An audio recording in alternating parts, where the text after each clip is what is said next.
Hi, Felipe Ortiz is present.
Clarifying thoughts to that is I know that the foundation at the moment doesn't have your own counsel yet, and we can't represent you. So I discussed it with our internal counsel and with fellow trustees as far as the lawsuit end of it goes and the concerns from the lawsuit.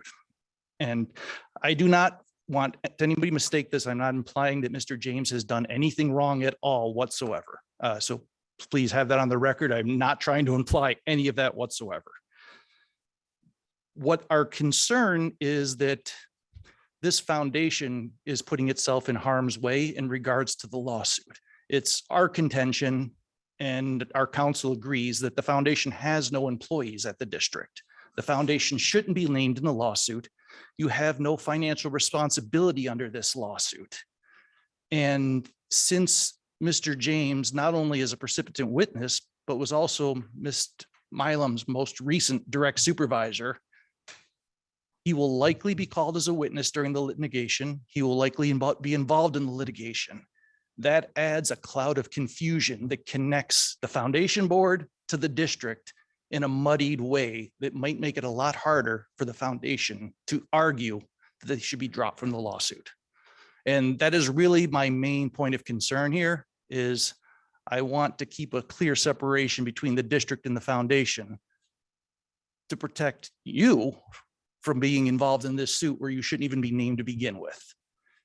As a side note to that is, from the outside, it kind of gives a little bit of a muddy water look to go, well, the most recent supervisor now is appointed right on the back of this lawsuit and now is involved in testifying and mixed up in the suit while sitting on the foundation. That means any meetings that you have in executive sessions involving the lawsuit, any discussions you have, Mr. James is going to have to be excused from those meetings.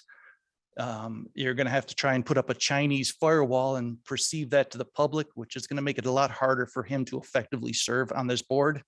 So I just wanted to share our thought and our opinion as chair that it would be better to postpone this appointment until the lawsuit end of it's wrapped up from the foundation's perspective. And we believe, and our council concurs, that it'll make it easier for you to make that argument. That's all I wanted to share with you. Thank you. You're the chair. You can do whatever you want. Do you have a letter from your council on that? Well, our council can't represent the No, I foundation. know, not to so- represent, but just his legal opinion. Do so you have a letter stating his legal opinion? That's why I'm here, is I can share my discussions as chair, is that it would just, Yeah. they would muddy the water, but. But they- there's no legal opinion No. from him. Okay, I was just asking because if you Yeah. had that, that would be helpful.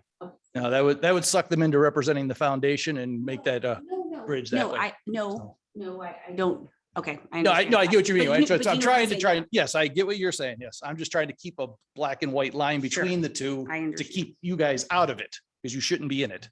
Yeah. That's all. And we agree So, with that. We should not be in it.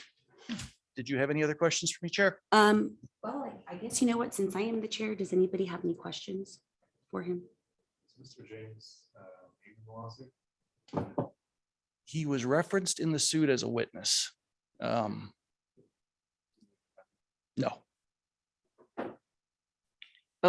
A witness on her behalf? yeah, just to, she has made allegations of things that took place at the district.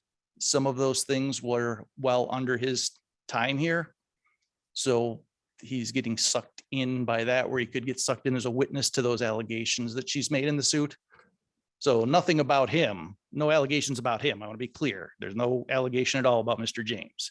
It's allegations the employee has made regarding the district and the foundation that Mr. James was the supervisor during the period of time at which some of these things happened, which will suck him in most likely as a witness because of that. Are you aware of any foundation board members that are named in the lawsuit in any form or fashion? And if so, the context of that? Can you remind me, Chair Sanchez? I think you were named, weren't you? Yes, I have been named and Kiba has been named, and I think it's just because of our positions, Yes. our roles. And named as a witness or? what No, context? they just named us. It wasn't named as a witness. No, they It named was it. a summons, and it was just a description of conversations that occurred. Okay, and Kiba what's was the also nature of the named. conversations? I believe we can send you the complaint because I don't have the Okay. complaint in front of me, but I will send you the complaint. But I haven't heard anything since then. Is Yes, there ma'am. any more? I haven't heard anything else. I haven't received any other paperwork. Okay. Thank you very much. Thank you very much.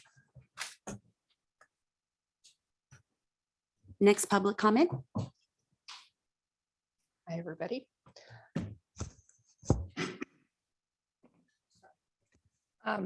My name is Elizabeth Foyt. I'm a retired journalist. I serve as the board secretary and a trustee. I was appointed by Commissioner Tick Segerbloom for this position. And today I am merely here, and I'm here briefly to ask for your careful consideration of the letter that was sent by Brian Wilson that you all have a copy of. I believe the issues that are in the letter are worthy of your consideration, and I hope that it'll be a positive action or a deferment at this point of your vote or your decision to go forth. Thank you. Thank you for your time. Any other public comment? Okay, thank you, Chair. Just came for the lunch? Okay, very good. Next, we have item 3, board action to accept proposed agenda. Any questions on the agenda? Any comments or changes on the agenda? Okay, seeing none. Move for approval for the agenda. All those in favor? Aye. Aye. Okay, next, board action to accept meeting minutes from June 15th, 2022. Any questions? Any comments? No questions and comments. I'll move to approve. Okay, so need a second? Okay, Nicole, second. All those in favor? Aye. Aye. Any nays? Any abstentions? Okay, great. We're going to move forward. The next item is to review the financial statements and budget by Jane Mack, our Secretary and Treasurer. I'd like to start on page 14 of the board materials. and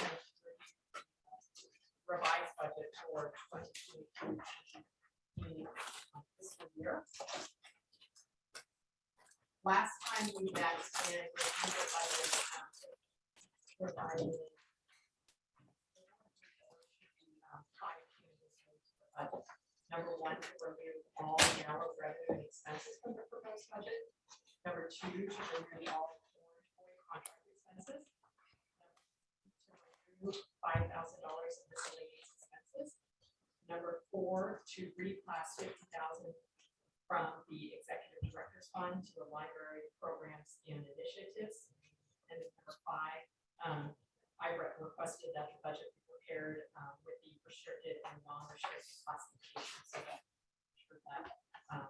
expenses of those classifications do not exceed projected revenue. Those changes are reflected in the revised budget.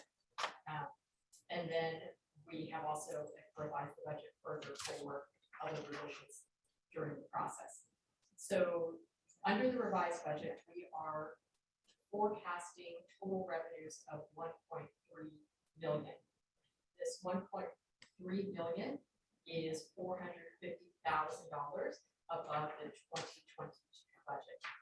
50,000 is forecast above 2022 for foundations, trust and grants, and 400,000 of the increase represents the city of Las Vegas grant for tutoring that is certain we will receive that on a reimbursement basis.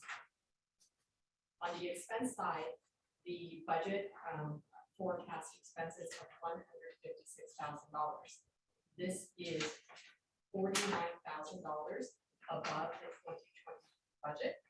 The largest increase is media and marketing, which reflects increased costs for outside videographer services and graphic designer services. I will confirm that the Orange Boy expenses have been removed from this budget and the gala expenses have been removed.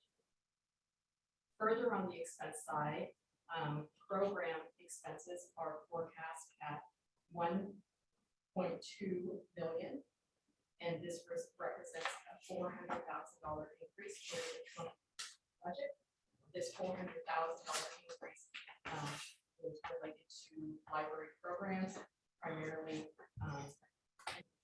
tutoring costs that we expect to spend based on the city of Las Vegas grant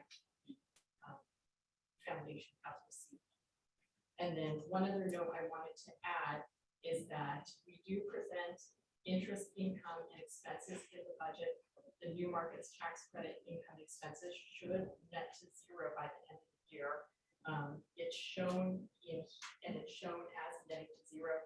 One item that is not included in the budget because for 2022, the endowment only generated $16,000 of interest income, but based on the 831 holding, that income for 2022 is expected to increase to $48,000.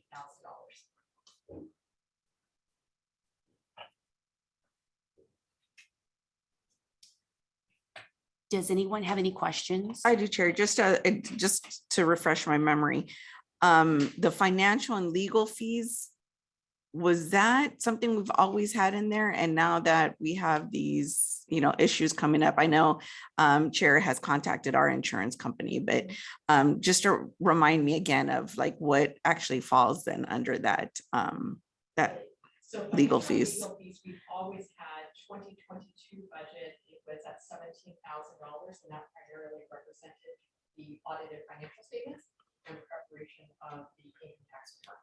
Okay, At the time that we had prepared this budget, which was in August, we did not increase the financial legal fees in anticipation of additional expenses related to just Mhm. discussed.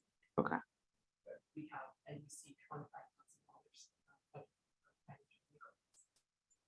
$15 of that I expect is going to be spent on the recurring audited financial statements. follow-up question.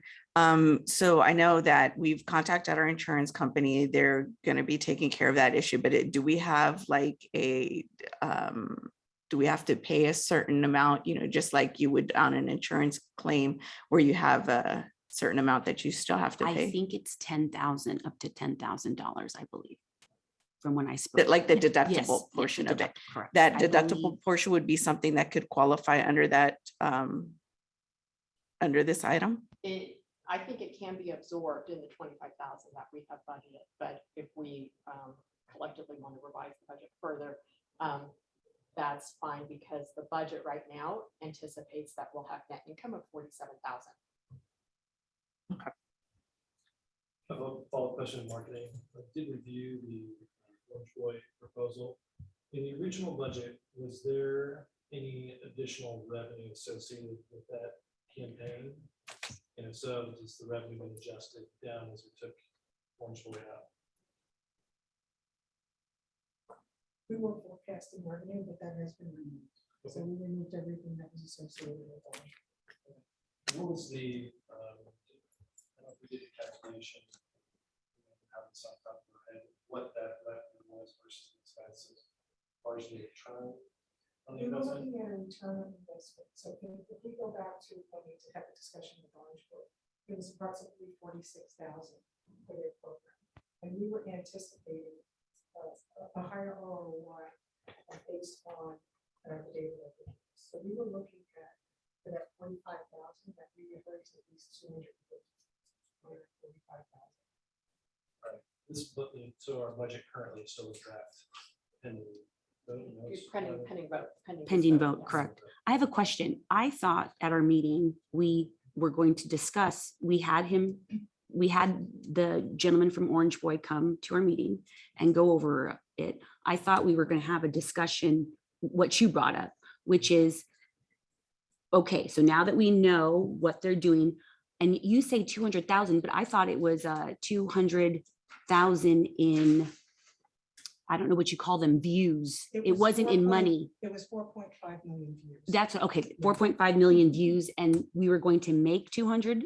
We were estimating approximately 250,000 on those 4.5 million views. On the views, but not bringing in, Well, when people you're just saying view- that you're saying the market value. No. No, So okay, I'm this is confused. marketing, soliciting Right, donations, correct. right? So. Oh, based I on see. marketing, We expect a certain return on the spend, so this is pretty common. That seems like a reasonable forecast to me, based on my experience with this, and I'd be supportive of adding that back in. It feels, 40,000 plus 47, what's the exact It was number? approximately 46. 46,000 is like a testing level to me, or just to see how it goes. So I'd support having that back in, assuming we add the revenue budget in, and then we just want to make sure that as we go through the spend, that we're not seeing the return, Right. that we need to adjust. Joanne, can you remind me of the contract on that? We did not have a contract with them. No, that when, if we were to move forward, if we It were would to be follow for- what he said, Right, it would be for 12 months, and it Okay. would be 4.5 million views over the campaign. And the reason that it's not on the agenda today is they've had some leadership changes over at Orange Boy. And we're working with a new contact over there, and I didn't feel comfortable having them come in with the new contact. So we took it off the agenda for today, because we want to make sure that we present the utmost accurate data and information on behalf of their company so that they can answer everyone's questions. What we were presenting at the last meeting was an overview. Right. To exactly what board member Way said, is to get it on the budget so that we can present the contract and have them come on board so that we know we would have those funds available to use. So Okay, so do we want to defer this until you have your leadership? I And then we think- can actually talk to them and ask them questions. I think that would be, and I think that's great. We could still have it as maybe a line item. I don't know how we do this, but a line item just not to be spent until, Or Trustee, can we just do an unbudgeted expense later on? Oh, Yeah, I we was could do go- I that was too. going to suggest that we look at the year-to-date actuals because the budget already is estimating $50,000 of individual. It's estimating $50,000 above foundation grants from the prior year. So there is an increase in revenue budget into this forecast here. And then if we can look at the actuals and then revisit the budget, I think it may make more sense when we may want to adjust. okay, Make sure we're basing programs. Yes. yeah. And I do want to state that there are some sections of the Orange Boy program that we can now tag on to the library district's program. So the library district has a contract with Orange Boy and they use it for different services. We're looking to use it for fundraising.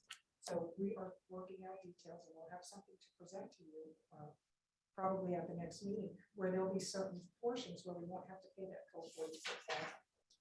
It might be a lot less because we could tag some of these aspects onto the library district's contract, and then we would just reimburse the library district for the portions that we purchased. So with the new change in management, there's been different strategies with Orange Boy, and they're now open up to corporations that have a corporation and a foundation or an entity that has a foundation associated with it, where they can tag along and be added to those contracts, which wasn't an option at the first meeting that we had. So we're trying to get everything taken care of on the back end so that we can properly present. I think that's wonderful. Thank you very much. I think that's something that we'll just put that, I mean, if, as long as you're comfortable with it and you can get it scheduled, we'd love to hear about it and for our next agenda, for our next meeting. Thank you.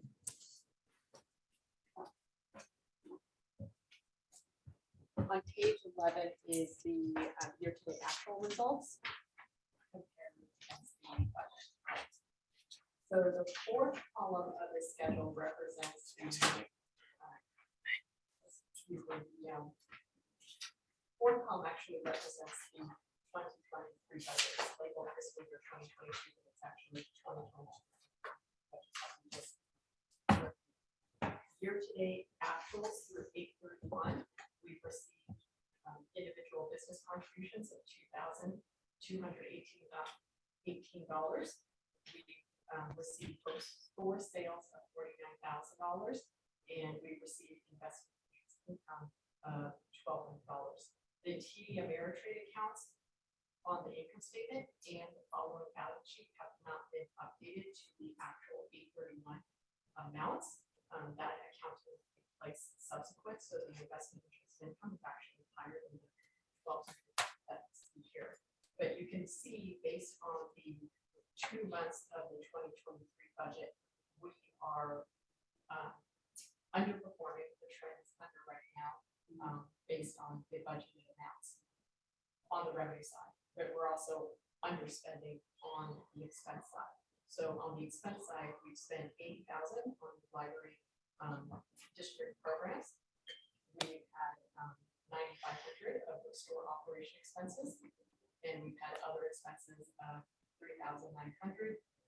The new markets tax credit interest expense should net to zero by the end of the year. This is just a function of when we receive the interest income and when it is transferred to the district. So for the 2 months ended 8/31, we have net income of $7,900, and we have total cash as of 8/31 in Wells Fargo and Nevada State bank accounts of $323,000. Thank you very much. Are there any questions from the board? I don't know if we'll get to this later in the agenda, just a little bit of context. I realize it's only 2 months. Very, where we stand with grants? I can, yeah, I can say that the grants have been coming in like from the city of Las Vegas. I just signed for a $400,000 check in order for us to participate in the teachers tutoring program for the library district and And that's the reimbursement, correct? reimbursed. It is a reimbursement, and they were they're very happy that the foundation is continuing this program. It was highly selective. When I talked to the people at the city of Las Vegas, they let me know that it was a very, very small list of people that actually got federal funding. So in the sense that there were so many people, there were so many organizations that applied that they couldn't give money to everyone. And so there wasn't, they couldn't have enough money to give to everybody. This is CARES Act. Mhm. And so this 125 is just a matter of timing then? It's a matter of timing. Okay. So, well, I'll say it's a matter of timing, but I also will say the total grants that we proposed for the year is 750,000. 400 of that is certain. 350 we have to make. The one thing that I would suggest is, we send, the city council a thank you from the foundation, and also follow up maybe with some pictures or something that, that to show them what we're doing. Yes, we have to fill out the paperwork. We have to do that, but I think that would be really, really wonderful. And maybe we do that for as long as the grant is with us. So then that way they just see the fruits of their labor.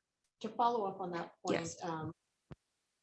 prior years, I had some pictures of the treatments. Yes, is there a possibility of asking the children and some to write letters to thank you? Sherry, do you remember how that was We can ask. executed? Okay. Yeah, of course. I think that would I be think good. that may be more impactful. I agree. I Yeah. agree. I agree. And I then agree. just as a follow-up question on these programs, because it's City of Las Vegas earmarked money, does it specify whether we have to have them at City of Las Vegas located libraries?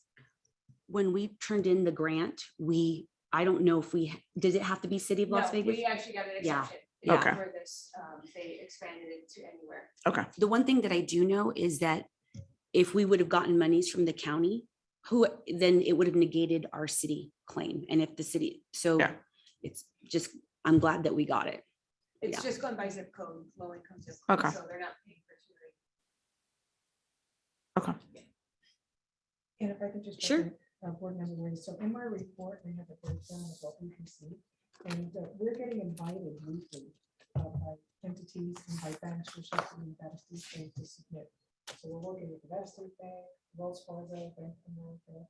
We'll be working with the Clark County Federal Credit Union. We also are working with Intermountain Healthcare, so we can invite to submit for numerous grants. And Virginia Whiting, who's on the call, is the grant writer. We have a list of all the grants that we're submitting. I'd love to share it with the board if you'd like, and you can see what we're working on, what's coming in, and it just gives you a timeline of how we are going to be reaching the number that we forecast and most likely surpass that number. Yeah, I mean, I think in the future meetings might be good to have in context when we're talking budget, see what's pending, what's closed, so we can understand what that ratio is. Just help us, especially this early in the fiscal year.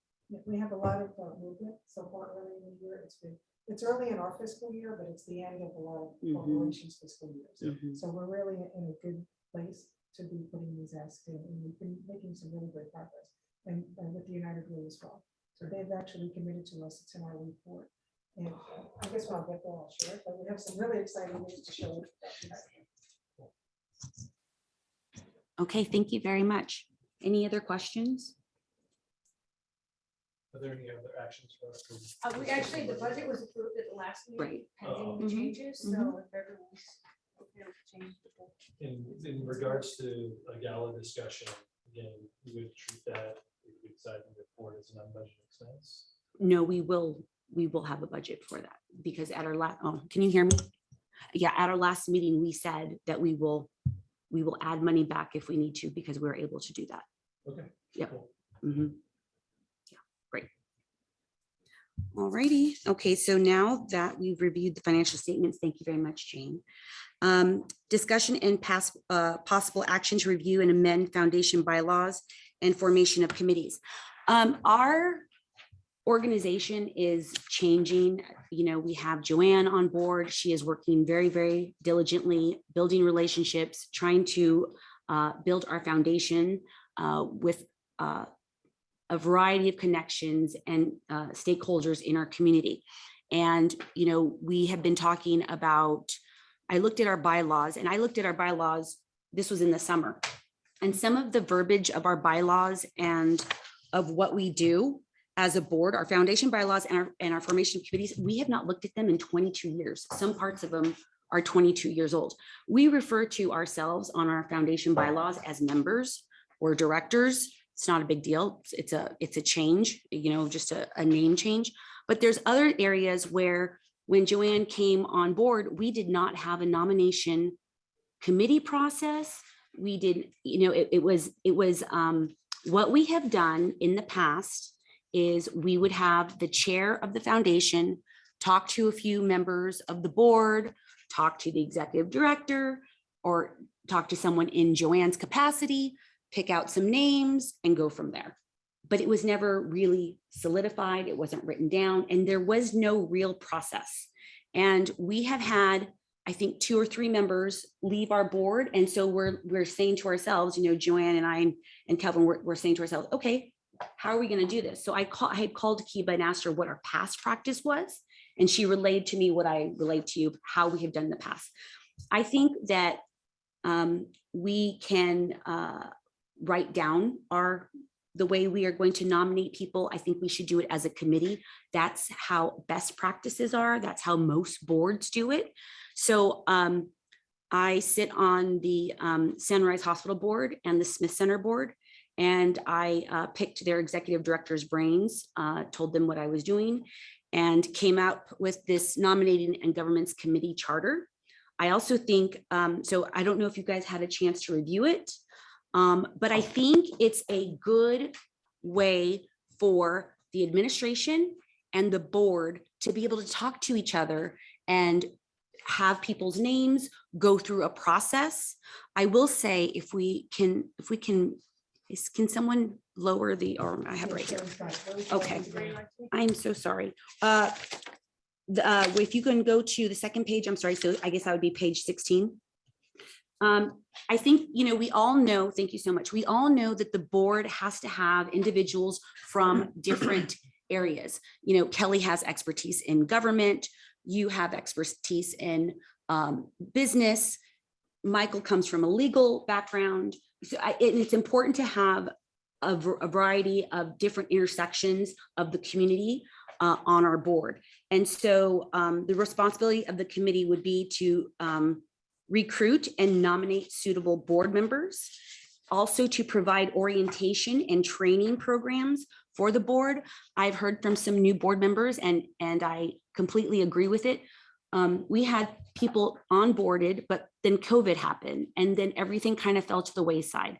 And while I understand that, and we'll put the excuse on COVID, we as board members, I think, do need a handbook. And I think that it should include, so that way, if you don't want to go on diligent, it should have our vision, our mission, our values. You know, what are those things? I know we have some of them already listed. And then it should have information on what we believe as a board for service excellence, education through library systems, sustainability of the foundation, and then also include our bylaws, articles of incorporation, amendments to the articles, you know, annual resolutions, D&O liability. You should have a handbook with that, and committee charters. So we have an audit, you know, committee. We should have a financial investment committee, or if you want to put it together, these are things that, yeah. But to put it, I know that, but you know what I mean? Like, have that with the fund development committee, have a separate fund development committee, have a nominating governments committee. I feel like we just kind of need to have that completely written down, because I feel like there's some areas that we are lacking in. So this is the first step. This is the nomination charter. I don't know if anyone has questions, but you are able, you know, I hope that you guys agree with this and approve this, because I feel like this is a great opportunity for the administration and the board to work together and find great candidates. Tamara has a question. Oh, on that. yes.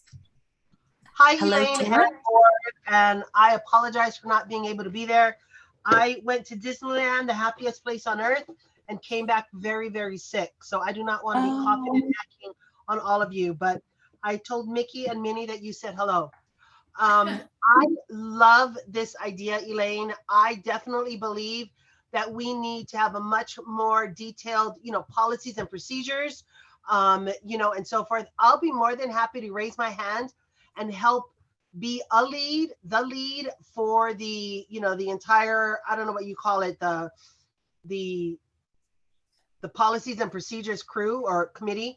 I have done this before in my previous presidency for another nonprofit, so I'm very familiar with that. So I'm in full support of outlining all of these type of committees and procedures and so forth for the rest of the board. So thank you for bringing that up, everyone.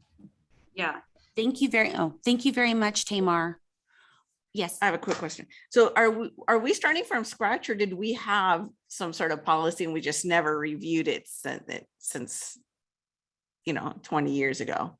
So I looked and there's not a written At all. policy. So we're kind of starting Yeah, from. I think okay. there was something written, but I think it was like a paragraph about, but it didn't explain like how would we go about nominating people? What are we looking? No, there's none of that. No. Yeah. Sorry, I'm not pushing this thing. Chairman Sanchez, just quick question. So regarding the committees outlined here in the packet, are these the first two committees you're suggesting? Or are Yes. these just, Yes. okay, so not Yes. examples? Yes. Yes, and it's not example. I sent this to the administration. I feel like that way we know exactly how we should operate, because we didn't have anything like this in our bylaws. And I would like to see if perhaps we could have, other verbiage that would dictate other committees, so that way it's more streamlined. But I will leave this to you. That's just my opinion. I am completely open to suggestions and ideas. I do not own this process. I just feel like as president and looking at the bylaws, I see some areas that just need to be more detailed, not to tell you how to do it, but what procedures you should take, and that, we should have a nominating committee meet, not once a year. We should not be doing that. We should be meeting like 4 times a year, because if somebody leaves or somebody wants to come on, we've also talked about growing the board. We had 2 or 3 people leave for the last time, and we need to be able to grow, and this should be a standing board. And if you guys want to, it says here, if we have meetings, you can meet telephonically. You don't have to meet in person, but I just feel like we need to grow this. Yes, Nicole? As one of the new members who came in right before COVID, I will say that from what I've heard from the beginning stages of me, like having one meeting and then the world shut down, and then kind of just going through the motions because Kiva had asked me to come on, and I will say what I've learned in the last 3 months, it sounds to me like this foundation is growing exponentially, and I had no idea what our role was, what my role technically was. I kind of heard through the grapevine. So in my personal opinion, what we're doing to try and professionalize our foundation to make it really come into our own, so that we know as committee members where we stand, what we're telling the public, what our mission statement's going to be. And I think it'll also help to clarify how we actually support the library district. And so just as that new member who's coming in, who kind of was just flying by her seat of her pants, because what can you really learn during a 90 minutes on Zoom when you guys were all kind of just over the computer faces to me. So just from that side of a very new board member per se, I agree with making this more professional and outlining our roles a little bit better.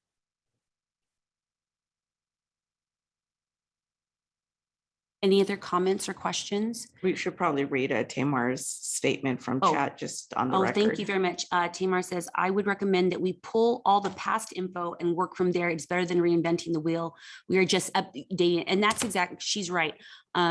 We're just updating it. I agree. We are not, we are going to, at some point, that's why I brought up bylaws. At some point, we're going to have to change some of the bylaws because they're vague, not because they're bad, but they could be bad with other, with other boards because they're so vague. So I would like to, everyone take the time to look at the bylaws.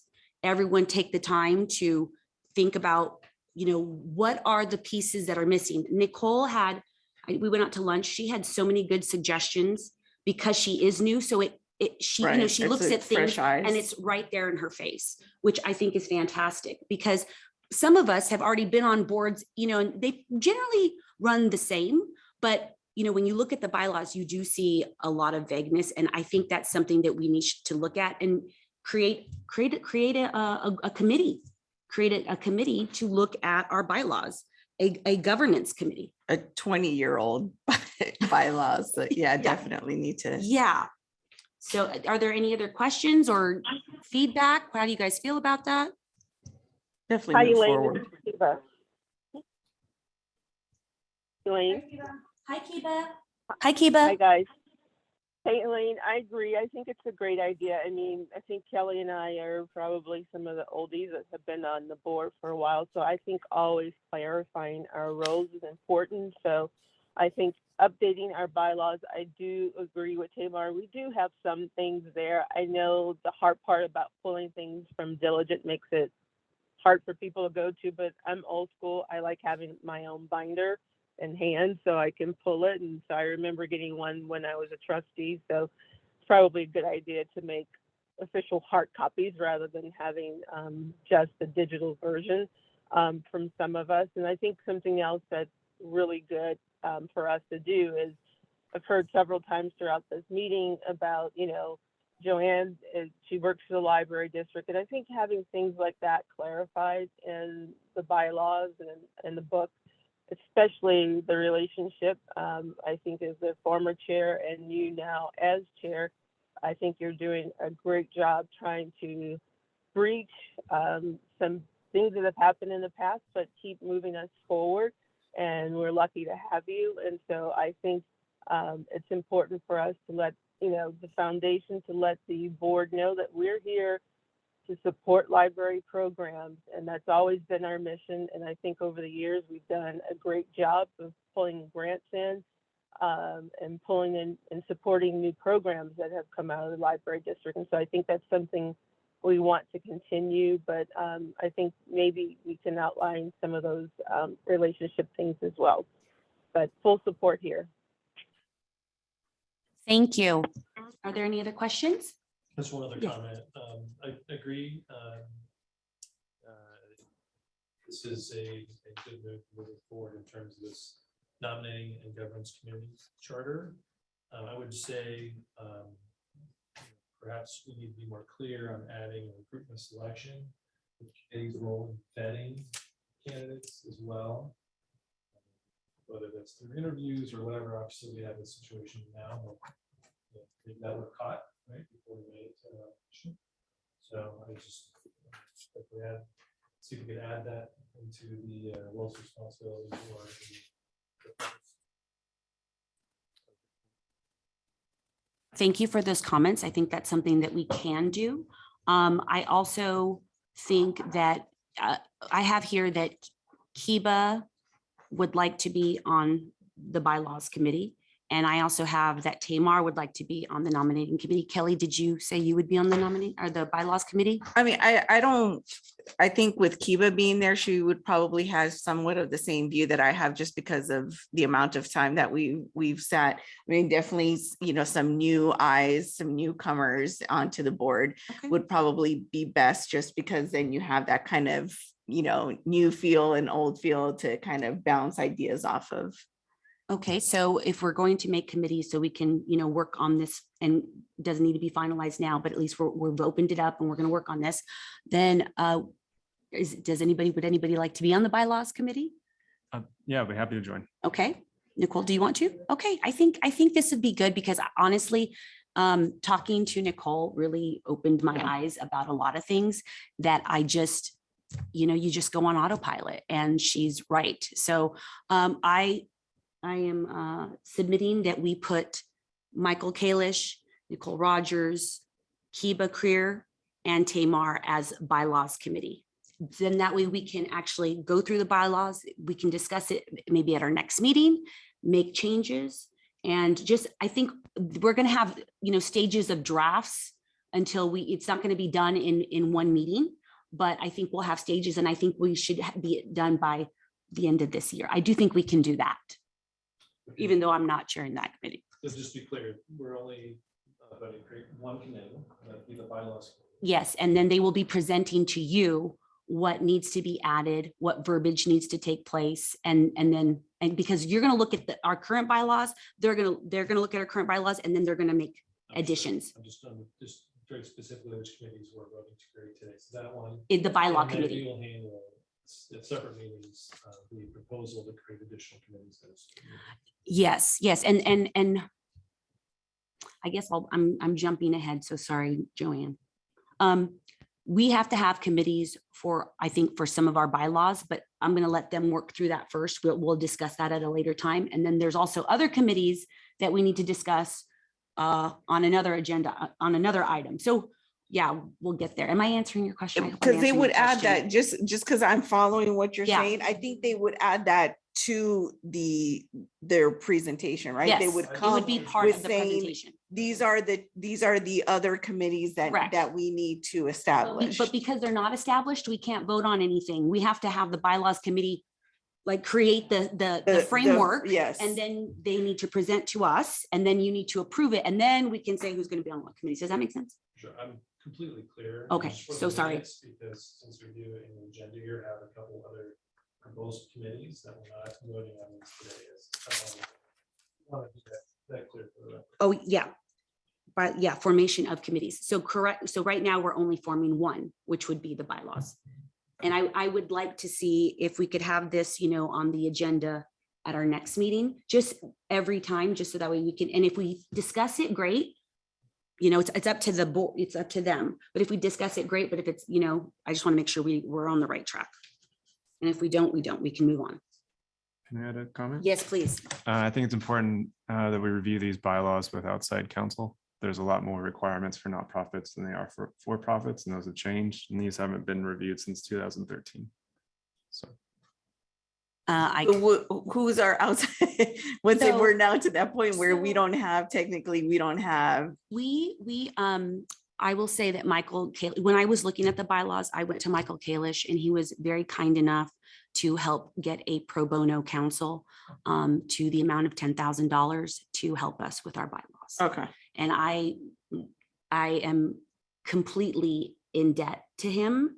And I'm in debt to his Brian Hyatt, Farber and Schreck, because this attorney who is working on our bylaws, that's all she does for a living is boards and bylaws, which is fantastic. And she has been wonderful. I've met with her on the phone, and I've met with her in person.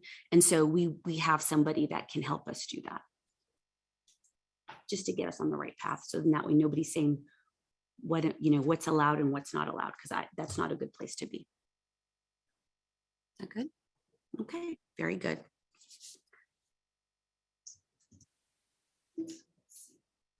Okay, so we do need a motion on the floor that we are going to open or amend the foundation bylaws, and we will form a bylaws committee consisting of Director Nicole Rogers, Director Michael Kalish, Director Tamar Hopley, and Director Kiba Creer. So moved. Can I get a second? I second. Great. All those in favor? Aye. Aye. Okay, very good.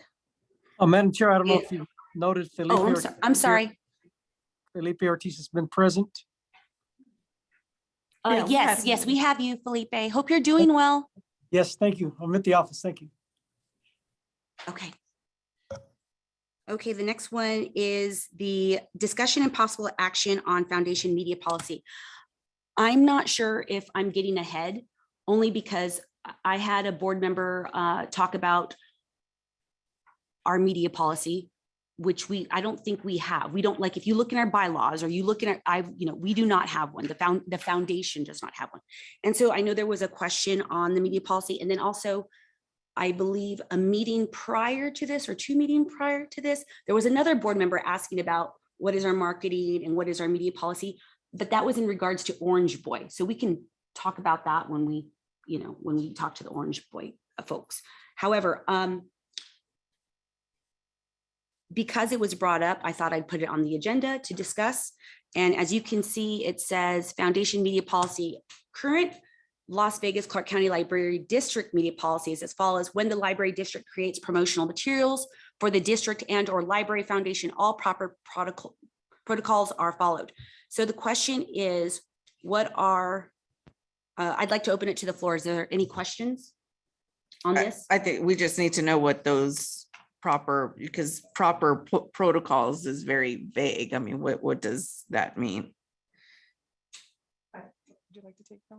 Oh. I met with the media department based on Finch's question, and they were very vague in their response based on the fact that there was no media policy for the foundation. Right? So they follow their own media policy protocols, which is to make sure that everything is approved internally. The executive director's office approves all the media that goes out, and that's the protocol that they follow. They don't use anything that's censored. Everything that they use in the media, all of the images are approved, all of the logos are approved. If they use any outside images, they are outright purchased from Getty Images, and they're used in the marketing. So everything that is put out is approved by the executive director, and then everything runs, no matter what it is, whether it is for the back to school or it's for the baseball program that we do. Any questions? Yeah, Yes. I was probably the board member that asked Elaine about this. I think it's fantastic that there are protocols that are being followed. I think as the library district foundation, I'm sensitive that we're the not-for-profit associated with the taxpayer funded organization. So when I saw it, and I'm sensitive to how the not-for-profit associated with the taxpayer funded organization, how it solicits funds and what level of media we expose ourselves to, or what level of media we engage in. And it may be just because I'm a tax person, so I'm sensitive to this. But when the baseball campaign came out, which was fantastic, right? I saw it in many different places. I asked the question of myself, because I knew, but I was asking the question, when other people see this, are they going to wonder why the taxpayer funded organization is asking for donations? Is that The devil's advocate of, you're right, because we know that, I always say, like, there's certain questions that come up in government, but if you're in government, you automatically know the answer, but somebody who's not involved with it wouldn't necessarily understand the difference. So when we apply for grants, I think it's very clear to the organization that we're submitting the grant to that they understand what we do and they understand that we're distinct from the taxpayer funded organization. When we ask for donations from individuals that walk into the library, I'm not sure they understand, but I think that they aren't going to be too bothered by the distinction. But when we have a big campaign and we're asking the general public give some money to the foundation, I think it's going to raise some questions and invite some attention that we may not necessarily want. So if I can chime in, and I won't comment. Kelvin Watson for the record, executive director. So I won't talk about how necessarily here, but I'll talk about in Broward County, for example, where we had a Broward County, actually a county agency, and we had a Broward County foundation. And so when you're marketing, even, and I understand what you're saying, I get it from the tax perspective, but if you clearly articulate that this is the this is the foundation. Let's say it. The logo says foundation. And even when there's joint logos of the library district and the foundation, that's how I've always seen it articulated when it comes to libraries that have foundations. This is my third library with a foundation, so they clearly, articulate it. Sometimes you have to explain it, but it's rare that I have had that, come up. But if you look at even other foundations, I went to a foundation meeting the other day, something they had actually, Director Ortiz was there as well. The Las Vegas Metropolitan Police Department Foundation. And it was clearly articulated that this was the foundation, and they had representatives of the police department there. So, but I understand, but that's how, as long as we clearly articulate that this is the foundation doing this, not the library district, and vice versa. Joanne has something to say. So thank you for that question. I think it's a very good question and important question that needs to be answered. The ad itself said that the aviators, that if you would like to purchase aviator tickets, the aviators would donate $5 for each of those purchased tickets to the foundation. And then the 4 logos were on the bottom. The aviators logo, their foundation logo, our logo, and then our foundation logo. But the ad was specific that if you purchased your ticket with the aviators would go $5 from that ticket purchase to the foundation. And I think that's where the protocols that the marketing department is talking about. We'll see if we can get a deeper breakdown.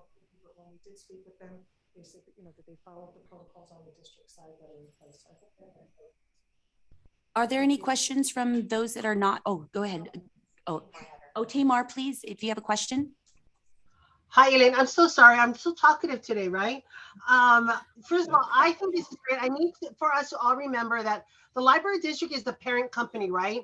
So in the world of media, and Chris and Kelvin, you can all, agree, is we need to look at the parent company's media policy. And as a foundation, we need to either mirror it very, very, very closely, right? Because the spokesperson for this side should be somewhat equal to the spokesperson for this side. So I agree. I'm not sure who said that this area needs to be flushed out just a little bit more.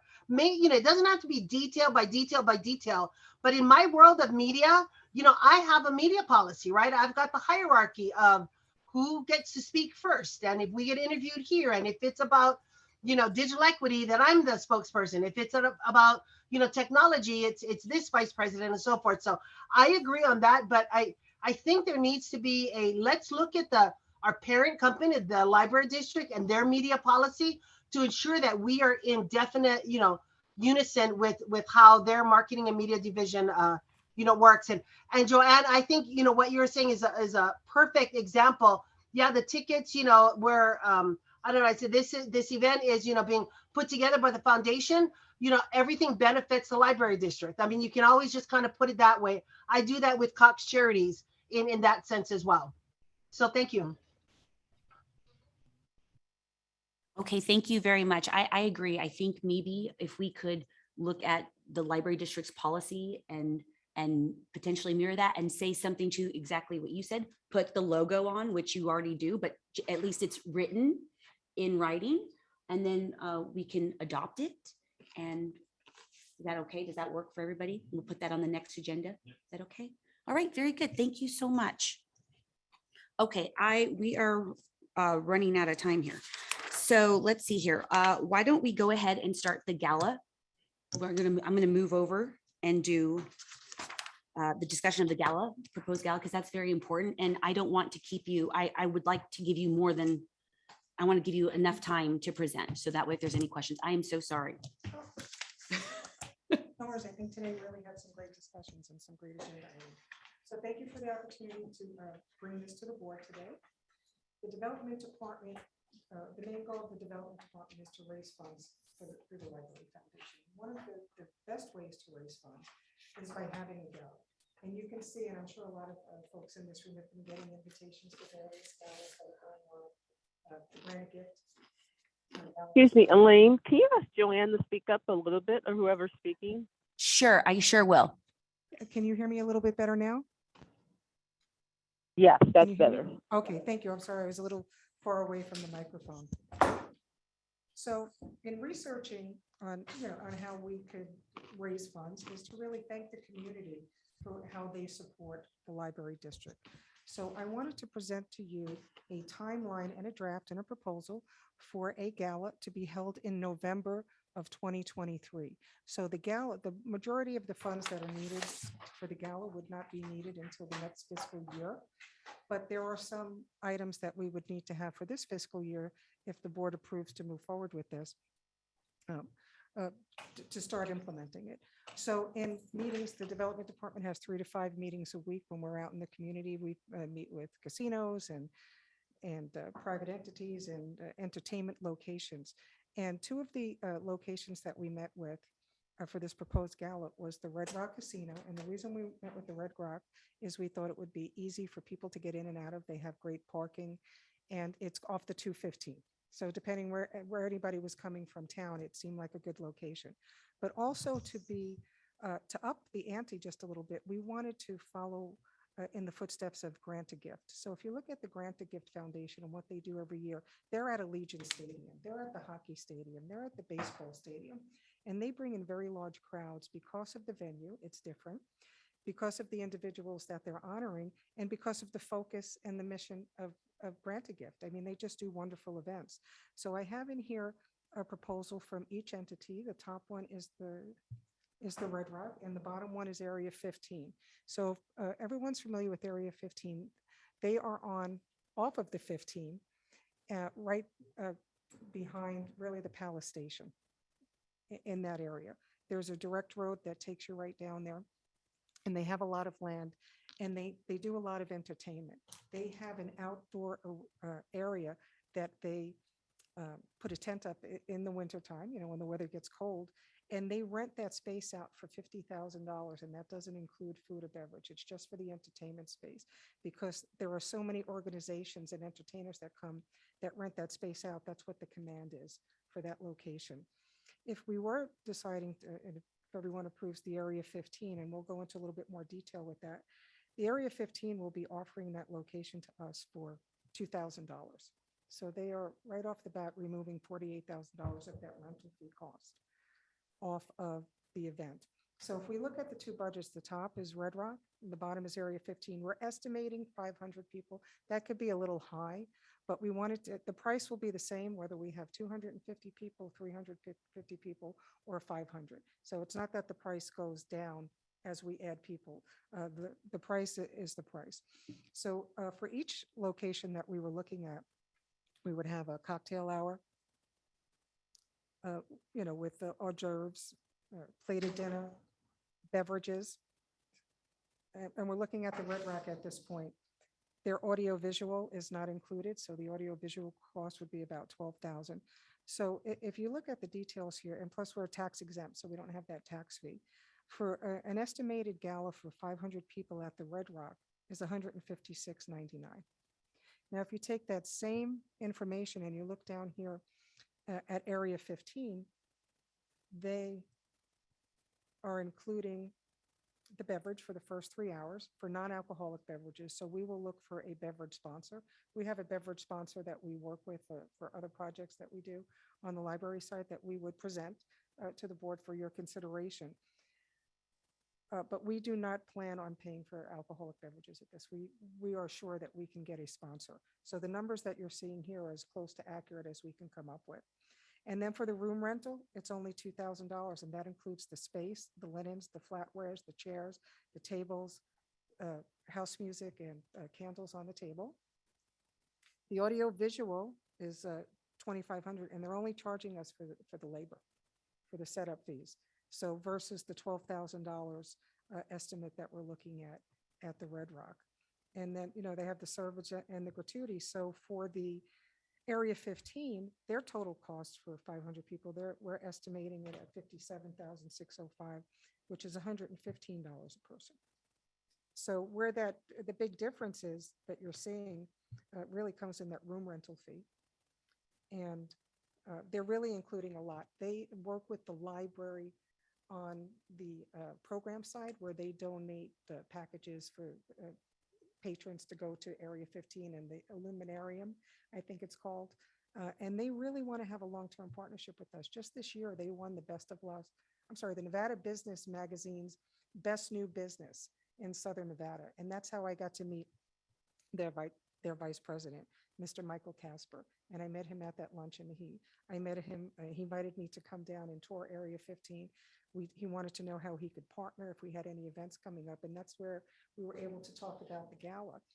And I just wanted to share this with you because these are really two locations that we feel that could really help the library shine, where it is convenient for our patrons to come to and visit it.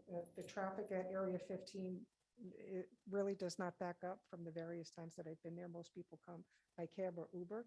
They have a large parking lot on the other side of where this tent will be, where people can park, or we can have a valet company come in. And the prices for the valet is less than $2,000. And whether we have one car come or 500 cars come, it's just a flat rate. And we can get, once we get this approved, we can start getting things in contract form for the board to look at. But just for consideration. And then I put together, let me see what my next sheet is. Just give me a moment. We put together, if you turn the page, just really what the pre-event cost would be. So now the graphic design, we put down 500. Most likely we can use the district's marketing team because they do a lot of the marketing for us. If we need to go out, we can have someone do a graphic design for the invitation for everyone's approval. We have the invitations at approximately $250 each. You know, we're thinking if we're looking at 500 people, we just estimated, 250 invitations. A lot of the invitations will be electronically. A lot of the invitations, promoting the event, once we decide who our honorees will be, can be done on social media as well, and those have no cost to us. We have a great partnership with the Latin Chamber where we get a free ad in every Latin Chamber magazine, and we can use that space to help promote this event. With the event brochure, we've spoken with printers on what their estimates would be to do a brochure.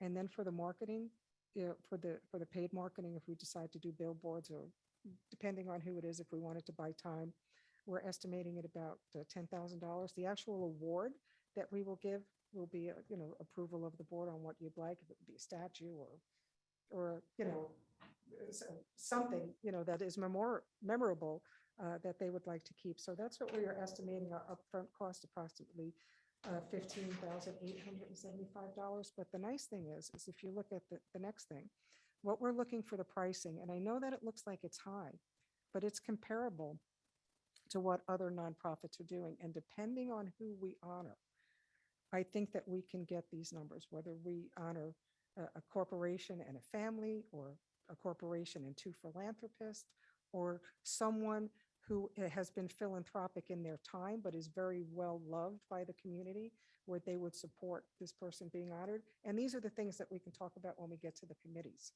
of what the steps would be. But we're looking at, if we sell one table, once that $100,000 table is sold, it pays for the gala. And then everything from there is all profits, because we're estimating that if we sell all of these tables, it comes to about 500,000 in revenues. So most people will be buying $5,000 tables in general, or $10,000 tables. So if we sold the $25,000 tables, that's $100,000 right there. That pays for all our costs. And then everything else that we bring in is really open money. But we will also, when we get down to the timeline, would need to have committees put together, because then we would need to have the silent auction committee. Maybe we make it a live auction depending on who we're honoring. And all those auction items will be donated to us. So we have an opportunity to really do a wonderful gala. We're 14 months out of the date that Area 15 gave us. They had that date available, so they're holding it for us, as are the Red Hawk at this point. We're looking for Saturday, I think it's November 4th, the first Saturday in November of 2023. And I put down here on the bottom, this is the grant to gift invitation that I received last week after all of this was already done. So you can see that we're in line with what other nonprofits are doing. Are there any questions from the board? I think it's a good framework. think the devil's really in the details. You mentioned reference grant gift a couple of times. What's sort of a Gary acronym? Most, he's got some friends that spend $50,000 at the auction at the time. And so that's what drives that. It's also the fact the Raiders show up, actual players or the Allegiant, right? And it's a little nicer. So I just feel that the numbers might be a little aggressive for a first one out of the gate. I love the positivity, the enthusiasm. I feel like if we need to swing for the fences and go big on money, we're not just support the concepts. We keep it realistic, and we've got to really work hard to get some influencers engaged. And then when I look around this room and I see the people in this room and the people on the district side and the employees here as well, I feel that if we focus on, when we have these committees, so that we can talk about who we would be considering, I think that there are some individuals that, I know that there are individuals that love the library, that I think that we can honor. And we can adjust these numbers if it's something that's more comfortable with the board, but I always like to aim high. And I don't feel that we're aiming too high. I know it's the first one, but that's what makes it special. It is our first gala. I have go ahead. Yes, Tamar, what's your question? I'm sorry.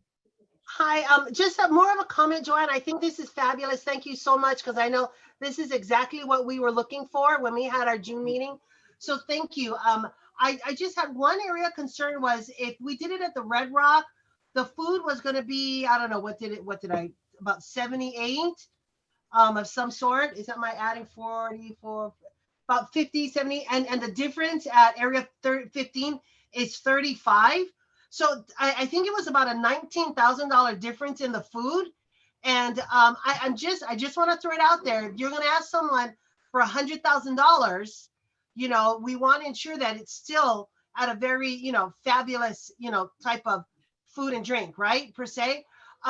Did we ever think, since I never even thought of Area 15, so thank you for that. Did we ever consider maybe one of our own libraries as the event location? I've never seen the Area 15, so I'm not sure if it's just putting up a tent and so forth. I don't know if we can save costs having it one of our fabulous libraries, having like a cocktail hour of browsing through maybe some areas so they can see the work that the fabulous library employees do. Again, just kind of throwing it out there. And then one piece that I see that's missing on the revenue side, where you said sponsorship, is raffles. You need to ensure that we work in either a silent raffle and or a live auction, but that can be huge revenue dollars for the library. Thank you, Tamar, for those questions. So when we were sitting down, when the development team was sitting down and looking at possible entities, at the time, it didn't seem that we could have a facility that would be able to hold this amount of people, and especially if you're looking at the parking. So that's why we decided, excuse me, to look off-site at other entities. Excuse me. And regarding the silent auction, yes, we didn't put revenues down yet on what we anticipate the silent auction to be, but we are definitely looking at silent auctions and live auction depending on who the honorees are. Right. The other thing, this is Chairman Sanchez. I know that prior to COVID, we had a board meeting and we did want to do an event, but it was not a gala. And so the event was going to be at a particular library because it wasn't going to have the amount of people, and it was going to be an entirely different event. I know that we discussed that, and then COVID happened. And so then after COVID, Joanne came on board, Kelvin wanted to have a gala. And so she really took the time to find out where there would be great locations and the costs. And I think that's what our board had asked for, because we did not have a line item agenda on this, but we didn't have an agenda, but we did have a line item on one small thing. So I feel like Joanne really took the time to figure out the numbers. And even if they are over the field, I think because of your relationship with Area 51 or Area 15, sorry. I think that has, I mean, that's a huge value to the board. So we are already getting our feet off the ground with the amount that we would pay if we were to go to Red Rock or something like that. So I feel like we're ahead of the game. And are there any questions? I want people to go over the budget. And are there any questions for Joanne? I think she did a really great job This is a Felipe fine Ortiz. tuning this. Madam Chair, this is Felipe Ortiz. Can you hear me? Yes, yes, please go ahead. Real quick, I don't want to belabor the point. Both proposals are very good from a high level view. Depends on your crowd. If you want necessarily an older money crowd, Red Rock. If you want a mid-level younger crowd with money, Area 51. Either way, we're going to make money. So I would not be offended if we chose either location. They're both locations. The price is good. It's just who's our target audience. At this point, I would be in favor of the Red Rock.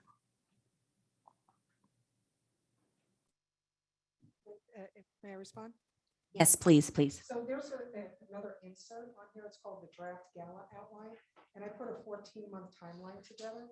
If this is approved today for us to move forward. So the event goals are to honor community and philanthropic leaders, build brand awareness for the foundation, raise in excess of $500,000 in unrestricted funds for library programs, and to make this an annual event.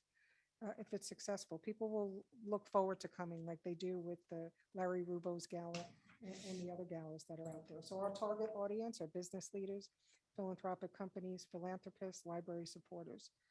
We can add to that list, but I think that this is the core target audience for us. And then if we go through the list, like 13 months out, 13 to 14 months out, we are currently 13 and a half months out now, to secure the location, set the date, which we have, they're holding the date of November 4th. And then this is where we need to set up committee chairs for the following. And we can set up one committee, that's the event committee that can do all this, but we can also set up an event committee that oversees the budget, the invitations, the entertainment. And there's no entertainment cost on our proposal, but because we plan on using our Teen Tech Center DJs so that they're there and they can talk to the audience when they're up there and say, I went to this program and I'm a DJ. And to work with the students that come out of that center. I think someone has an album, that came from the Teen Tech Center. And I think it's important if we're looking to raise funds for the foundation, we need to use people that have gone through our programs. And that's just my recommendation. We can hire entertainment, but that would probably be, a $5,000 to $10,000 cost, just depending. But it's up for discussion, however you'd like to go.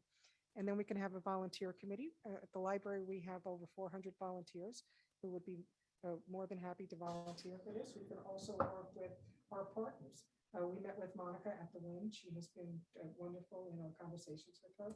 And she said if we ever had any events that the Wynn employees, would love to be there, the United Way employees, just as an example, United Way volunteers. Are there any questions? I feel that we need to make a choice of location today because we are, like Joanne said, 13 and a half months out. I have already received an RSVP for a big event, and I'm trying to remember the name, but it was a save the date. I've already received it, and it's happening in June of next year. I just got it yesterday, and I thought, whoa, so I feel like as a board, look at the numbers, think about, where you would like for it to be.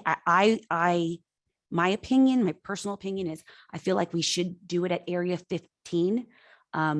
I feel like the library district has worked really hard, and I feel like Area 15 has worked very hard to give us many things that we would pay for.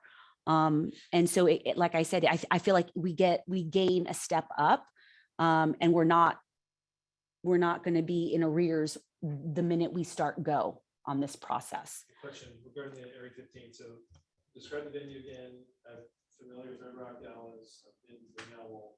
Is there any connection there? Or patrons of access to the Owl? Yes, so there is, if you've been into the main entrance of Area 15, you would keep going. And there is, excuse me, let me get closer. there is an indoor event room that they have that fits maybe like 120 people. And if people are at the gala, they can walk through that area and then they can get right into the building. So they would not have to leave, walk out on the highway to get to where they need to be. And if you Yeah. like, we could set up a tour if anyone would like to go. So a ticket holder for our gala would be able to, let's say after the gala is over, could walk into the Area 15 area? Like they're gonna allow, Well, by the time the gala, I'm sorry, if you're saying if they want to attend and go to Meow Wolf, they would have to pay the admission. But there's access where they can come in and out if they wanted to go into the main Area 15 area. You can always walk in Yeah. the area. Yeah. without paying. Yeah. You just have Yeah. to pay to go to the attractions. attractions, Okay. exactly. Yeah, so I just wanted to point one thing out on this timeline, because I know we're running short on time. If you look at the 11 months out, we have send out electronic printed save the date cards. So everything's in the timeline for everyone to review. We want everyone to be comfortable with this plan. We could modify it if you see something that we need to change. But if we follow this timeline and make modifications if you'd like, I think we're really on the path to success because we're starting so far in advance. And it doesn't hit this budget. It hits the budget for next fiscal year. In my report, you see the pending grants are in there, the amount of money that we've raised, the partnerships that we have. So I know with the board member Mack, and I appreciate your detail on the budget. And you'll start seeing those numbers that we discussed that we're looking to raise is really in the report. So with the support of the board, we'd love to move forward with it. We can discuss maybe at the next meeting, the committees, but at least I can secure the date with Area 15 and say that we're good to go. If that's what the vote would like to be. I know that board member Ortiz discussed the Red Rock, but we can go whichever way you'd like. talking about dates, do we have a option of dates? For Area 15, this was the date that they had. The Red Rock was filling up. Which, I'm sorry, November 4th. Did I say November 15th? That's my birthday. I'm sorry. But yeah. Remember that too. That was a date that looked good for them. And now when I met with them, this was 2 months ago or 3 months ago. And that was a date that was good for them. So it's a place that fills up, but since we are the library district and the foundation, they really love what we do. And that's why they're giving us a lot of in-kind and a good price. just to put it out to the board, I'm not opposed to the November date. November's a busy month. November is, that like you're starting to gear up for Thanksgiving and Christmas and all that. One. Second, if we're going to be doing this every year, I'm one of those that I have galas that I know, like December is the Latin Chamber. I already know, like, I'm not going to book anything because no matter what, I'm going to the Latin Chamber Gala. So if we're going to do this as a yearly thing, we need to make sure whatever date we do pick, we understand like, this is the date we got, and this is the date we're going to want to stick with from now on, just so that people are assured that, hey, you know what, I love this gala. I'm going to put it on my calendar every November, every June, whatever it is. I'm just saying November it's a tough month. November's a tough month. Yeah, if you're looking for any kind of immediate in kind, November's a busy month, leading up to it. So thankfully it's not a Right, it's not an election year. election year. And we can, when we looked at November, Sherry and I went and we looked through the other galas that were going on. November did not seem to be a busy month. We know that like with the Rubo, the love is, he has I think it's in February when he does his big event. Of course, the Latin Chamber, the big event, we know it's every year in December.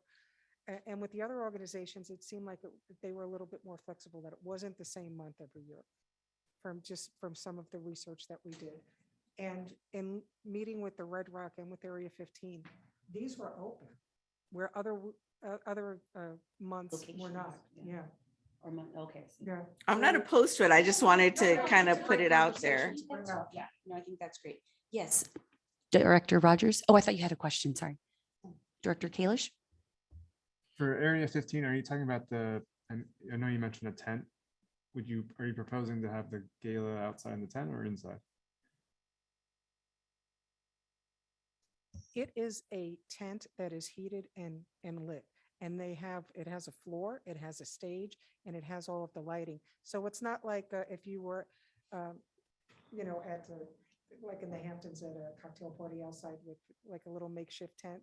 This is if you've ever been to the Silverton, they have that outside tent. It's similar to the Silverton tent where it has, it could take wind speeds up to maybe 50, 60 miles an hour. It is a secure tent. And it's, and heated. I said the Golden Knights Foundation, probably 4 years ago, had their gala at the tent. It was pretty It successful. was downtown. Yep. I think you have somebody on chat. They might have. Is there a question? Oh. November will be competing with Veterans Day activities, One Drop Gala. That's from Director Tamar. We can look into those two again, Director Tamar, and we can report back to the board. I feel like we need to make a decision of whether or not we're going to have a gala. And I feel like we need to make a decision on a date. So originally, because we did not have a line item agenda on this with a report and the budget, we were not able to secure a date in May. So now, Joanne has moved it to November. Now she has presented to the board.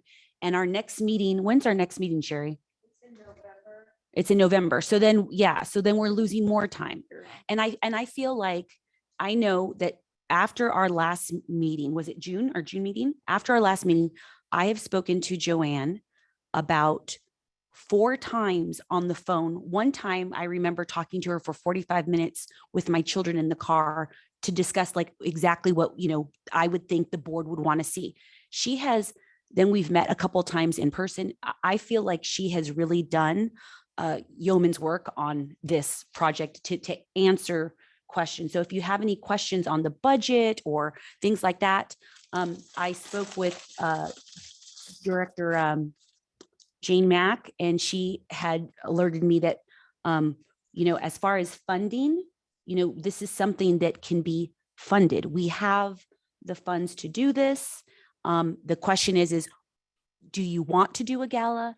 And is it okay? Are you comfortable doing it in November and securing a location?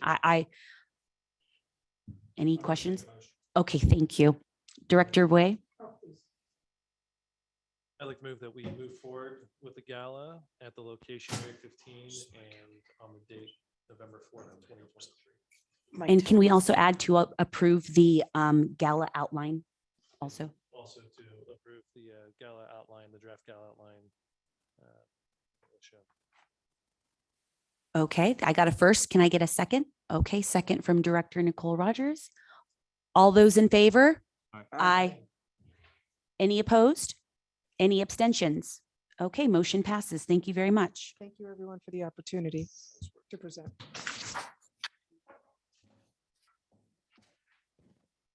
All right, that was great. Next, moving on is a discussion and possible action of election of officers and directors. In reviewing the bylaws, we have the position of chair, vice chair, secretary, and treasurer. In our bylaws, it states that we are allowed to combine positions, which is what we've done with Jane Mack's role. She is secretary and treasurer. But I do believe that it would behoove us to have a vice chair, and it's already in the bylaws. So I don't know if anyone is interested in serving in that matter, especially knowing that we have a gala coming up. We're going to be talking about, bylaws, committees. It's a lot for this. What we are doing as a board, and we're small but mighty. It's a lot for 2 people. And I think that we need, to utilize the bylaws that we have and utilize some positions that we have. And so one of them being vice chair. Sure, if I may, this is Chris for the record. I move that we defer this entire section to the following meeting, given the concerns that we documented in Mr. Wilson's letter, just to respectfully to allow any allegations or accusations to be vetted, let that process move forward, and then come back to with election of our chairperson and making changes to adding directors. If we, and simultaneously think that nomination and governance committee might be a good step to take to do the vetting for any board positions that we could address at the later date as well. Does anyone have any comments on that or questions? I would suggest that we were supposed to have this meeting, this conversation at our last meeting. So we are not following our bylaws. I understand your concern. I also believe that we are in a situation where we do need additional people. Joanne has met with these individuals. I have met with these individuals. Jane Mack has met with these individuals. We have Michelle Sanders here now, and I would like to move forward to discuss them and to vote. And I think that it's important that at the very least to nominate the individuals that we do have and that we have already vetted and we've gone through. Are there any questions on that? Just a comment. Poor Michelle has been here. I mean, we might want to ask her. if She's still interested. I mean, there's a lot. She's probably sitting here like, hold on, let me rethink this. Okay, well, any questions on that? Hello, yes? Hi, Chair Elaine. This is Tamar. I'm sorry. Do I have the floor? Yes, you do. So sorry. I just wanted to make sure that I was okay with speaking.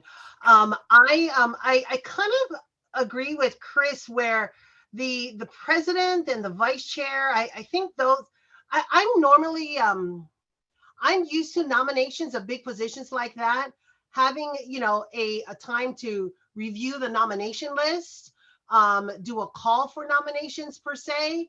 I mean, don't get me wrong. I've worked with Jane, for many years. I think she'd be fantastic. I just, the fairness of the process is kind of just challenging me. I think to bring Michelle on as a board of director, I think we can definitely go to vote for that today. But as our leadership officers, I'm not sure if I'm set to make the decision today. I love the vice chair opportunity. I didn't even know that position existed. So, I mean, I don't know. I just wanted to just kind of share my thoughts on that. And that's why thus going back to our earlier conversation of the nomination or your bylaws committee, right? Setting all of this in place, because you're right to your comment, this decision should have been done at our June meeting, right? So we can definitely vote at this meeting. So I don't know, just putting it out there. Thanks. Okay. So what I'm hearing is there's two board members that are uncomfortable for the officers, but not uncomfortable for the nomination process. Anybody else would like to comment? I mean, I think the officers has to be a priority. We have to vote for the officers because we're already outside of our regulations, right? I mean, that needed to be done. I think that needs to be a priority. Since Elaine, this is Kiva. Sorry, Kelly. I thought. Yes, go ahead, Kiba. How about I mean, I hate to put another meeting on someone, but I also understand people sometimes need time and want to review and prepare.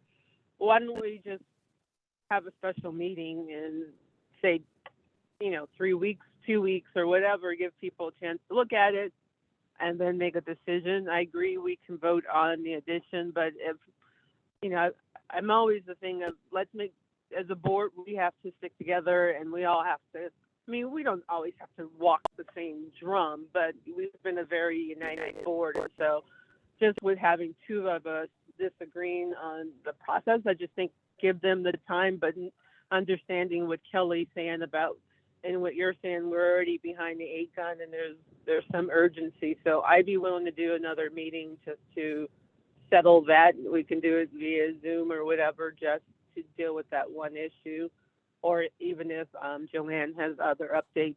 I just think that's a quick great meeting idea. To deal with it. I think that's a great idea. We'll have a special meeting for the officers in 2 to 3 weeks. And then we will do the nomination process. We will still move forward with the nomination process. The first person I would like to introduce you to is Michelle Sanders. She's the Executive Vice President and Chief Operating Officer for the Rogers Foundation. She's a 35-year resident of Las Vegas, Nevada, and originally from Richmond, Virginia. She began her education at Virginia Commonwealth University and later completed a Bachelor of Arts degree in organizational leadership from Arizona State University. Michelle previously worked for Intermountain West Communications Company, serving for over 20 years as general manager for the talk radio station and as accounts payable manager. During her tenure with IWCC, she worked within the nonprofit community, handling many of the philanthropic endeavors for the Rogers families community, and she operates her own nonprofit, Ladies in Training, teaching etiquette and the power of being a lady to high school aged girls. Michelle, thank you very much for gracing us with your presence and for listening to our very long board meeting. Would you like to say a few words to our board members? Okay, it's on, right? Can you hear me out there? Well, thank you for having me first off. I'm excited to be here. This has been quite an interesting meeting. So I am happy that you were allowed me to join. I'm hoping that you see it fit that I become a part of this body. And if so, I will do my best to bring all of my tools and all of my skills to make this a better board. Thank you very much. Is there a motion on the floor for nominating Michelle Sanders to our board? Okay, that's Jane Mack. Second, that would be Nicole Rogers. All those in favor? Aye. Aye. Okay. Sure, you have somebody on chat. Okay. Great. Oh, that's been the last one. Okay, very good. Very good. The next person I wanted to nominate, cart got before the horse. I had spoken about this nominee to the executive director, and then I got a phone call from the chair of the library district. And I understand what the chair is saying. I also understand that there are others that are mentioned in this case. And like the chair of the library district said, Fred has the most distinguishable and remarkable career. So I will tell you why I met with Fred James. I told Kelvin that this is somebody that I thought we should nominate. We had Joanne meet him. He knows the library district budget like no one else, leadership skills, and is able to understand the ramifications that we have, the financial ramifications that we are going to be dealing with, whether it's a gala or having restricted and unrestricted funding.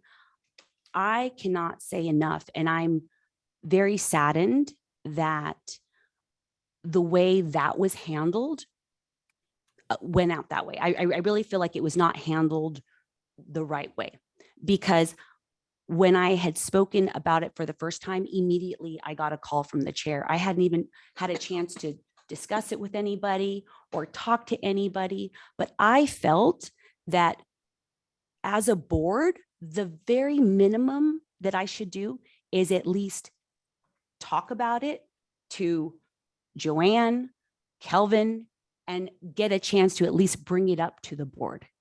And I feel like some of that was, there was a long shadow and that was cast away. But and all that happened from June to now. So it's been a lot. but I will say that he has had over 25 years of finance and accounting experience. He knows the library district's budget like the back of his hand. And while I see how amazing Jane has been, absolutely amazing, it would be nice to have someone else also that can help us with that. We are growing tremendously, and we really are, and we're getting funding from all sorts. If you remember at our last meeting, we had our budget and we didn't have, necessarily a difference between restricted and unrestricted funds. That's very important for us to keep our 501c3 status. And I'm very, very thankful for everything that Jane has done. I think that we need another set of eyes too, because like I said, I do think we should have a vice chair, a lot on 2 people, and we are a volunteer board. So if I told you the amount of hours that I have spent chairing this board outside of these board meetings, because I'm really, really trying to get all the information, so then that way you guys can make a sound decision, because all of the information is here for you.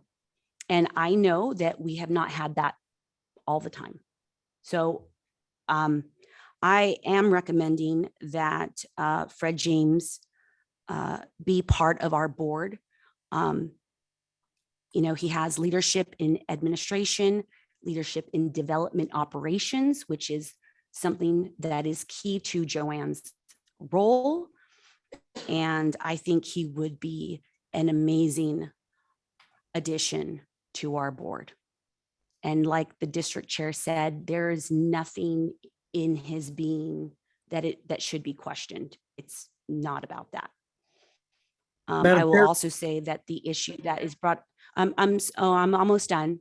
I will also say that the issue that was brought up, like I said, there is a summons and there's other people that are named that are on this board, but that is not that, that is not a reason to negate someone from being on a board. That's just that's so I am nominating Fred James, or no, go ahead. I'm sorry. Felipe, you wanted to say something. I'm so sorry. Yeah, Hello? Madam Chair, I would move to approve Felipe? Fred James. I would move to approve Fred James as a foundation board member, only because people can be added to witnesses. What if this case is dismissed? Then this will all be for nothing. We don't know if the case will be dismissed, whether it has validity. And I feel comfortable with him until such time. If he should be a witness in a case, then we can close him off and he can recuse himself. For those reasons, I would move to approve. Can I get a second, please? Oh, sure. Well, hold on. Yeah. Sure. I think none of us question Mr. James' credentials, his integrity. I do feel that, I'm sorry, who's ever speaking, can you speak louder, please? yes, this is Chris Way for the record. Thanks, Chris. I'm so sorry. No worries. So I was saying I don't think anyone here, certainly not myself, is questioning the credentials or the integrity of Mr. James. I do think Mr. Wilson did bring up a good point regarding a potential to perceive a conflict of interest given the reporting structure. And I don't see a downside into if their case in fact was dismissed, that we could consider Mr. James again in the future. So this is not a forever necessarily to say no, but that we should consider that as we work through the process of seeing where the lawsuit goes. So just for the record. Thank you, Director Way. Thank you. There's a motion on the floor. Felipe Ortiz has first nominated, and we have a second from Director Nicole Rogers. All those in favor? Aye. Aye. All those in favor, you have to say aye. Aye. Aye. 1, 2, 3. All those against? I opposed. I'm against. How many? 2. I'm against. Huh? I'm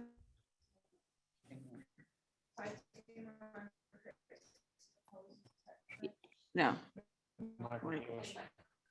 So This is that's Kiva. I'm three. for it. 3.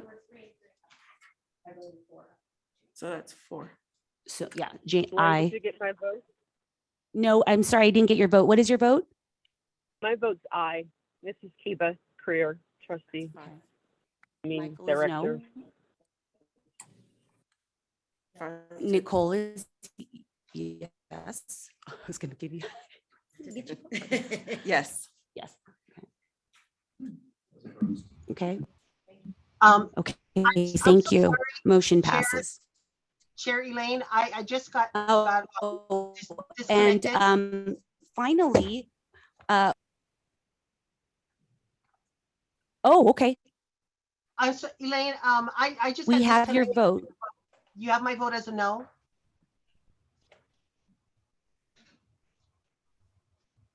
I can't hear her. Yeah. I am so sorry. My connection is bad. Tamar, you're breaking up. Can you hear us? Hello? Hello? She's on chat. Oh, she's on chat. Okay. I'm sorry. Yes, What is yes, this? we have your vote. Thank you. Ms. Sanchez, Yes, we also need to reappoint. Are there a vote to reappoint? that's what I was, yep, I was moving on. Yep. Yep. Thank you very much for the reminder. Also, lastly, but very important, we have Tamar, who we'd love to have back on the board. We talked to her. She said that yes, she would like to come back on the board. And I need a motion to have her. So moved. Thank you. We have a motion on the floor to have Tamar back on the board. And I need a second, please. This is Kiva. I Okay. second. Oh, okay, great. All those in favor? Aye. Aye. Aye. All those against? Okay, there's no one against, no abstentions. Thank you very much. Yes, absolutely, please. Now that Fred's on the board, and I know we've engaged our DNO policy, I think it would be a good idea to talk to whoever is appointed as our counsel Okay. to see what, if anything, we need to do to exclude Fred James. From the conversation. Yeah, I think we would have to do that already. But yes, we can definitely do that. I will ask counsel, but it's been my experience with the city or the county, when there is a legal issue, that person must remove themselves and that person is not allowed to vote. So they will not have any information on that. Those are discussions that we do not have publicly. We have closed door sessions or executive sessions. And that's just how it operates typically. Any questions on that? I think that's great. Elaine, Yeah, that's an Kiva, excellent comment. Yes, So that would hold true for me, you, and Fred. correct, correct. Okay. Yes. Okay, very good.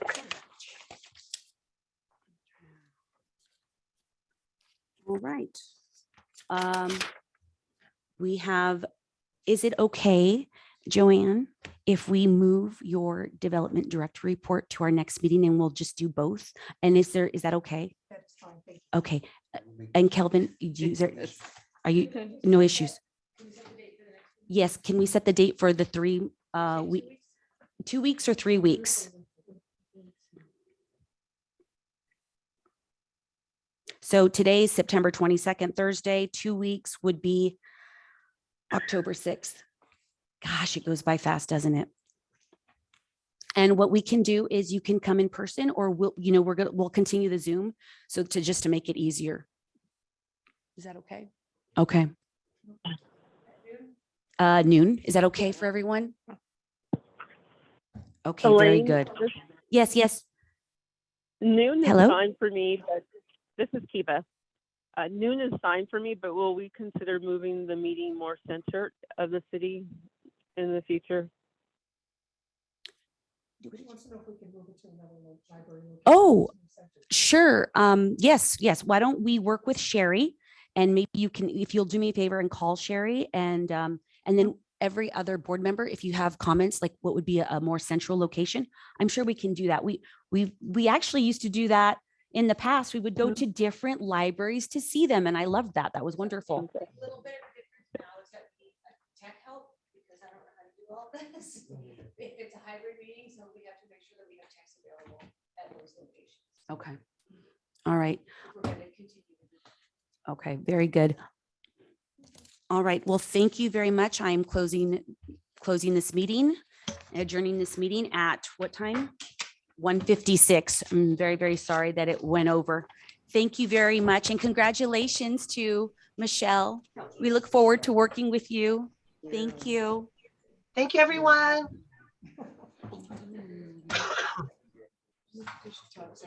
Okay. You're welcome. I'm gonna not waste. Nice to meet you. Congratulations. Welcome aboard. Thank you. So you might have picked for school, since the GM, because the GM at Channel 14.